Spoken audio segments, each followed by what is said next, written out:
అందరికీ వందనములు. ఈరోజు మనం విశ్వాసం అనే పాఠం నేర్చుకుందాం. విశ్వాసాన్ని ఇంగ్లీష్లో ఫెయిత్ అని అంటారు. ఇప్పుడు మనం ఏ పాయింట్ చూద్దాం. విశ్వాసం అనగా ఏమిటి? ఫస్ట్ పాయింట్, నమ్మకం ఉంచుట. దేవుని యందు మనం నమ్మకం ఉంచాలి. హెబ్రీ 11:62.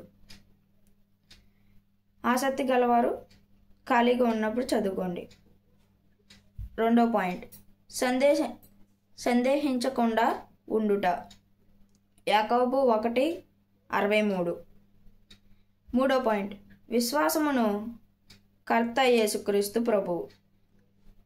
యేసుక్రీస్తు 33 సంవత్సరాలు ఈ లోకంలో జీవించాడు. ఆ 33 సంవత్సరాలు కూడా విశ్వాసాన్ని చూపించాడు. ఇప్పుడు మనం బి పాయింట్ చూద్దాం. మనకు విశ్వాసము ఎలా కలుగును అంటే, మనకు విశ్వాసం ఎలా కలుగుతుంది? మన విశ్వాసము మనుషుల జ్ఞానమును ఆధారము చేసుకొనగా దేవుని శక్తిని ఆధారము చేసుకొని ఉండవలెను. అంటే మన మనుషులు విశ్వాసం జ్ఞానం ఆధారం చేసుకోకూడదు, దేవుని శక్తిని ఆధారం చేసుకొని ఉండాలి. 1 కొరింథీ 2:4. రెండో పాయింట్, యేసుక్రీస్తును గూర్చి వినుట వలన విశ్వాసము కలుగును.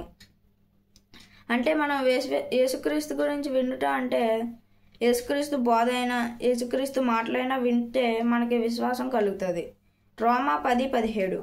మూడో పాయింట్, క్రీస్తు యేసునందు విశ్వాసము ద్వారా రక్షణార్థమైన జ్ఞానము వాక్యము వలన కలుగును. 2 తిమోతి 3:14-15.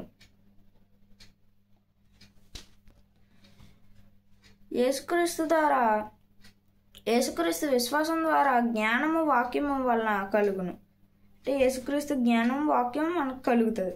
ఇప్పుడు మనం నెక్స్ట్ పాయింట్ చూద్దాం.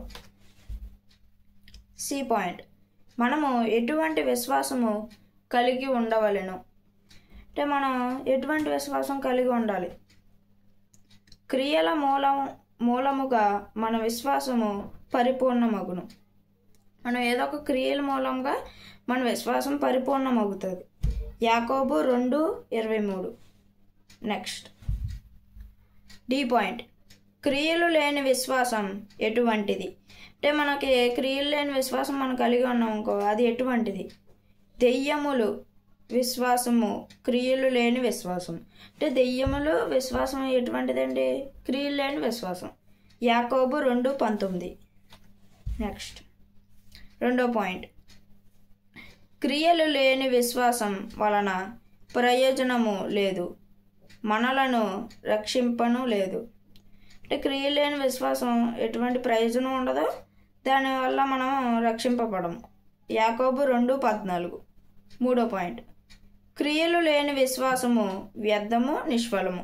అంటే క్రియలు లేని విశ్వాసం వ్యర్థం, అదే దేనికి పనికిరాదు అవే క్రియలు లేని విశ్వాసం. యాకోబు 2:20. నెక్స్ట్ ఈ పాయింట్, దేవుడు కోరుకున్న విశ్వాసము మనం కలిగి ఉంటే కలిగే ప్రయోజనం. అంటే తండ్రి అయిన యెహోవా ఎటువంటి విశ్వాసం కలిగి ఉంటే మనకి ఎటువంటి ప్రయోజనాలు కలుగుతాయి ఇప్పుడు మనం చూద్దాం. మొదటి పాయింట్, విశ్వాసము వలన మన ఆత్మకు రక్షణ కలుగును. అంటే విశ్వాసం వల్ల మన ఆత్మ రక్షణ పొందుతుంది. 1 పేతురు 1:8. నెక్స్ట్ రెండో పాయింట్, విశ్వాసం సంబంధులై అబ్రహాముతో కూడా ఆశీర్వదింపబడును. అంటే విశ్వాసం సంబంధులై అంటే మనం విశ్వాస సంబంధులమై ఉంటే అబ్రహాముతో కూడా ఆశీర్వదింపబడతాం. గలతీ 3:26. మూడో పాయింట్, విశ్వాసము గలవారికి తీర్పు తీర్చబడదు. అంటే ఈ లోకం మనకి జీవితం అంతా ఉండదండి. మనం ఏదో ఒక రోజు దేవుని దగ్గరికి వెళ్తాం, అక్కడ తీర్పు తీర్చబడుతుంది. ఆ తీర్పు మనం విశ్వాసం కలిగి ఉంటే మనకి తీర్పు తీర్చబడదు, డైరెక్ట్గా పరలోకానికి ప్రమోట్ అయిపోతాం. యోహాను 3:18. ముగింపు. మన విశ్వాసమును పాడు చేయునది దుష్టి హృదయము ధనాపేక్ష. మన విశ్వాసం ఏం పాడు చేస్తుందండి? దుష్టి హృదయం పాడు చేస్తుంది మన విశ్వాసాన్ని. ధనాపేక్ష అంటే డబ్బు కూడా మన విశ్వాసాన్ని పాడు చేస్తుంది. హెబ్రీ 3:2. హెబ్రీ 1:23.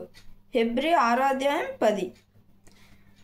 మనము ఎటువంటి విశ్వాసం కలిగి ఉన్నాము అని ఎవరికి వారు ప్రశ్నించుకోవాలి. అందరికీ వందనములు.